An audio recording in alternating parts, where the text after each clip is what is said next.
Digong na trouble na rin. Hindi lang si Harry Roque, si Marlica ang nakaso. Pati itong isang leader niya from Cebu, mga kababayan, nanlilimos na. Sabi niya sa kanyang post, mga kababayan, may legal trouble now in Manila for a legal battle. I may lose, I may fail, I may die, but I will die with my boots on. Pawa, mga kababayan. Nagpawa pero mayabang pa rin.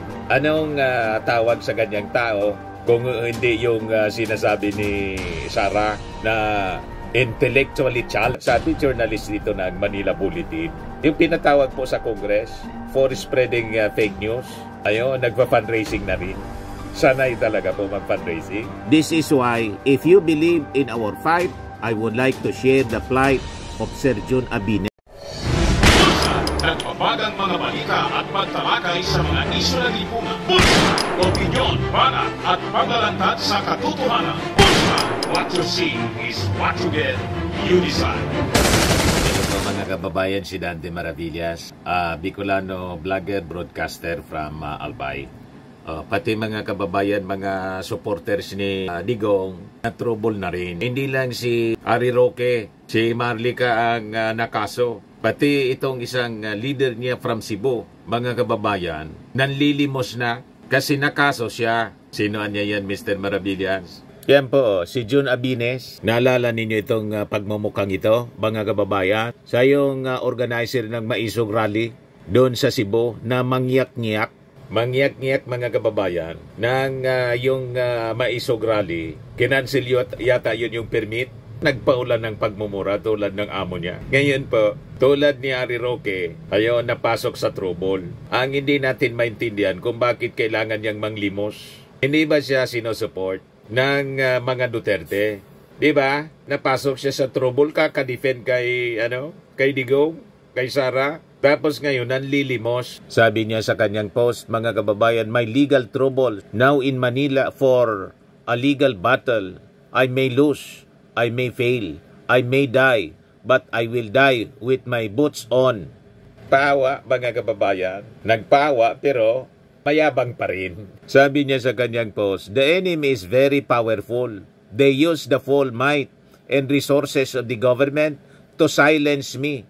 They use taxpayers' money to harass me and crush me morally, mentally, and financially. Akala ko ba ang tawag ninyo sa ating Pangulong Bongbong Marcos, kuting, weak leader? Kasi ang strong leader, si Digong. Tama? Bakit kayo nagsasabi na very powerful? Saka hindi man po yung ating Pangulong Bongbong Marcos yung nag-file ng kaso sa'yo. Ang nag-file ng kaso si General Torre kasi biniktime mo ng fake news. Ayon. Nakaso ka, finailan ka ng cyber libel. Pinos mo kasi si General Torre na dating CIDG chief, tinakbo sa ospital. Kung saan, hindi man totoo. Yan kasi, gumawa kayo ng mga sarili ninyong problema. Kailangan panagutan ninyo. Tapos ituturo ninyo yung ating Pangulong Bongbong. Ba't ka naman pag-aksaya ng panahon ng ating Pangulo? Busy yun. Si Sara nga, hindi pinag-aksayahan. Si Sara Duterte na yon, kahit si Digong, hindi niya pinag-aksaya ng panahon kasi sayang yung kanyang oras. Gawa kasi kayo ng gawa ng mga fake news. Pinatulan kayo ngayon ni General Torre. O ngayon, nanglilimos ka kasi hindi ka man sinusupport. O baka, ginawa mo lang itong paraan para makapag-fundraising kasi yan ang mga ugali ninyo Mahilig mag-fundraising. Kahit doon sa dahig, yung mga DDS, nag-away-away na sa pera. Si Marlica, away na yung mga ibang mga vloggers dito dahil sa sila nagkakagatan mga kababayan dahil sa pera. Yan ang post po ni Jun Abines. I fight with bare hands, with my own scarce resources, with my own sweat, blood, and tears. So ano nangyari? Nakipaglaban ka para kay Digong, kay Sara. Pagkatapos, ngayon na na-trouble ka, pinailan ka ng kaso. Wala man lang padala si Sara. Hindi man kami maniwala na ganyan. O si Baste, wala man lang galing sa grupo ninyo. Wala man lang galing sa kung sinong kaibigan ng mga Duterte para tuwangan ka sa iyong financial need, panggastos. At least yung plane ticket man lang from Cebu to Manila. Si Sara Duterte po, binabayaran niya yung mga taga-media na nag-i-interview sa kanya. Sabi pa nga niya doon sa Melbourne, tanong lang niya kayo. Kasi sayang ng plane ticket and all. Ayan si Sarah. Maraming salamat po. Thank you. Wala na kayo ibang question? Sayang naman yung ating ano dito, no? Nagbayad tayo. Oo, nagbayad tayo ng plane ticket and all para lang. We paid for plane ticket and all. So, bayad yung mga taga-media para magtanong ng magtanong lang. Pag wala nang tanong, kinukulang si Sarah. Wala na niya kayong tanong. Dapat magtanong lang niya kayong magtanong. Sayang yung plane ticket and all. Kawawa naman itong si Jun Abines, organizer ng Maisog Rally, ng kasuhan mga kababayan for cyber libel kasi pinos na si na hospitalized si General Torre. Ayun, nanlilimos na lang mga kababayan. You see? I fight with bare hands, with my own scarce resources, with my own sweat, blood, and tears, inspired by the moral support of DDS, surviving with the help of good-hearted people who extended financial support and in kind on their own volition and free will. I am but a foot soldier in this big war, a mere pawn in the chessboard, totally expendable, ready to die in the battlefield. If it takes blood to fertilize our barren land of patriotism, I am giving mine for free. We will not be silenced. Gusto pang maging hero? Gusto niyang maging hero, mga kababayan. Paano kang magiging hero? Pinaglilingkudan mo, Herodes. Hindi ka nga pinapansin. Nagmatrubol ka. Mag-isa kang lumalaban. Anong tawag sa ganyang tao kung hindi yung sinasabi ni Sarah na intellectually challenged? Yun ang tawag niya sa Marcos administration. Pinalitan niya yung tawag na bobo. Intellectually challenged na lang niya. Parang yung mga supporters niya at siya mismo, mga kababayan, kasi pare-parehas yung inabot nilang trouble sa kakadaldal, sa kakagawa ng mga katarantaduan. Yan ang inabot ninyo ngayon. Yung isa pang DDS, si Crisitio, yung isang sabi journalist dito ng Manila Bulletin, yung pinatawag po sa Congress for spreading fake news. Ayun, nagpa-fundraising na rin. Sanay talaga po mag-fundraising. Kifichu. Kapo nag-fundraising. Dear friends. Friends, kasi may kailangan. Siya man lang yung Dear friends, kasi may kailangan. Siya man lang nung nagsabi niya. As some of you may know, Anya, many of us were called by 19th Congress to the TRICOM for their investigation on Pogo-funded, narco-funded bloggers. It has been a bad experience for all of us, but some more than others. You do not know this, but some of us have been issued warrants of arrest, cyber libel, have had cases filed against us, have active ongoing cases. I know that the idea behind the cases is to hustle us and stress us so we lose our fighting spirit.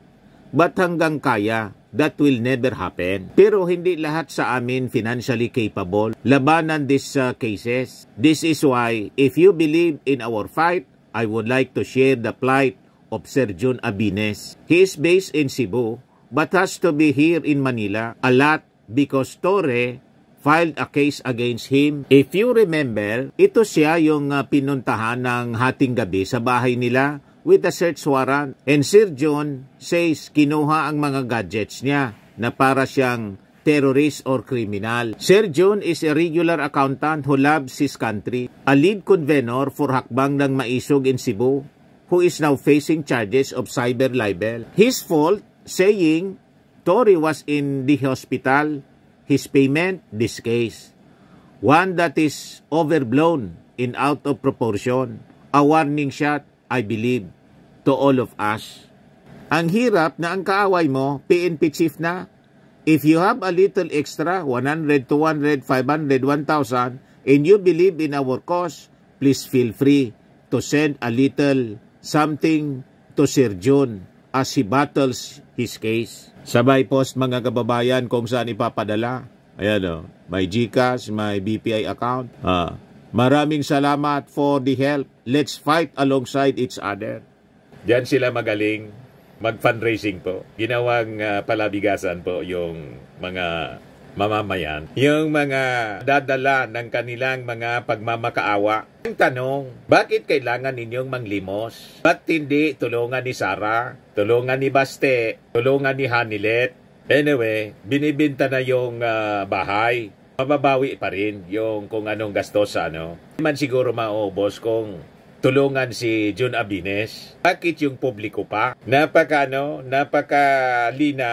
na ginagamit ninyo yung mga isyong ito para lang makapag-fundraising. Doon sa dahig, yun ang ginagawa ng mga organizer. Mag-fundraising, mangingi na mangingi. Nag-away-away na. Dahil sa pera, panoonin ninyo yung mga vloggers nila. Nagkakagatan po. Yan ang sinasabi natin. Yan ang totoo na mentally challenged.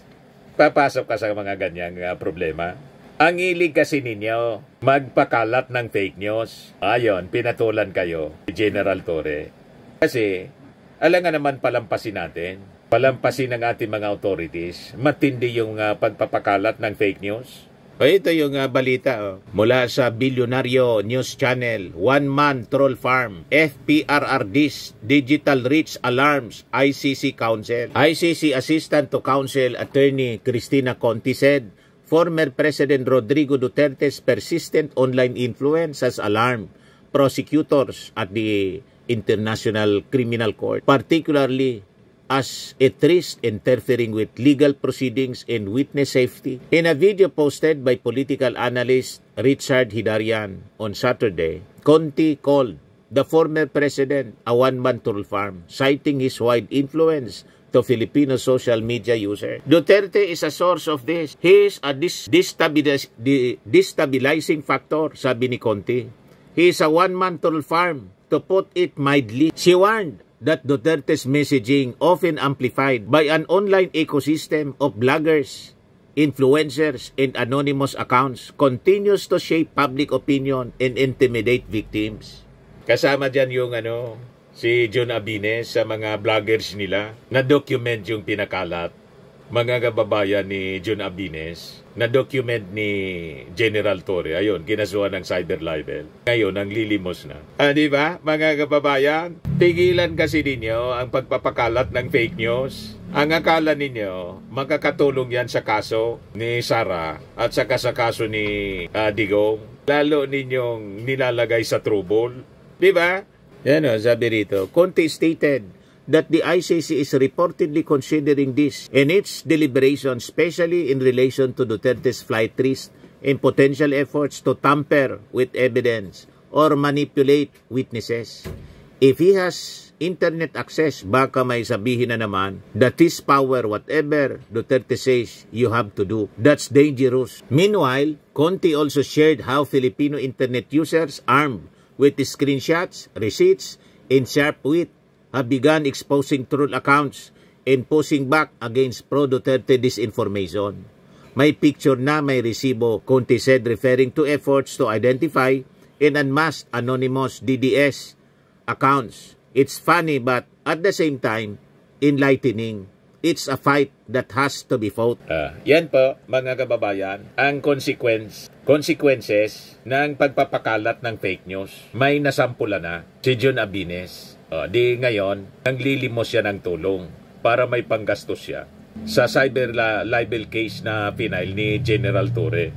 Nakuha ninyo yung hanap ninyo. Yan kasi ayaw ninyong tumigil. Wala man problema sana mag-criticize. That is part of democracy. Pero kung ginagawa ninyo, magpakalat na ng fake news, manira ng tao, tulad ng ginawa ninyo kay General Torre, ay talagang, ngayon, pinatulan kayo ni General Torre. Di ba? Iyak ka kayo ng iyak ngayon.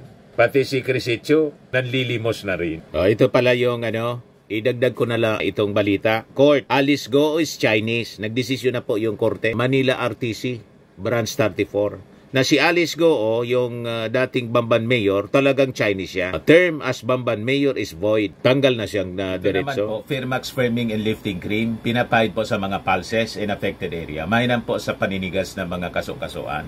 Ito naman po, Automax Radiant Serum. Sa mukha naman yung application. Anti-aging po siya. You will look 10 years younger than your age. Sa mga cancer patients naman po, baka lang gusto ninyo itong itry. Neng siya Red Mix Fruit Drink. Hindi mo po siya gamot, food supplement siya. Kaya lang, gawa siya mga kababayan sa goji berry. Yung goji berry may anti-cancer properties. O ngayon, yung mga inquiries ninyo, dumiritso na lang kayo sa aming messenger sa Facebook para masagot namin agad. Ayos pa? Ayos na ayosan niya, Mr. Maravilla. But anyway, ito po pala yung aming bagong product na binibenta online. I am worldwide amazing pure organic barley powdered drink mix from Australia. Negosyo to ng aking anak na architect entrepreneur Riz Maravillas. Ayan po. Kontakin na lang po ninyo siya, Riz Maravillas on Facebook. Ang mga health benefits niya: boost immunity, improves digestion, enhance energy levels, packed with antioxidants, prevent cancer. Sa mga naghanap po ng malinis and spacious fitness gym, pumunta lang po kayo sa aming Colossal Fitness Gym. May Grab car rental din po kami. Ito naman po yung bago naming product na binibenta online. Eye Glow Serum, whitening po siya. Tingnan ninyo yung epekto sa aking anak na architect before and now. Yung mga inquiries po ninyo, dumiretso na lang kayo sa kanyang Facebook account, Riz Maravillas.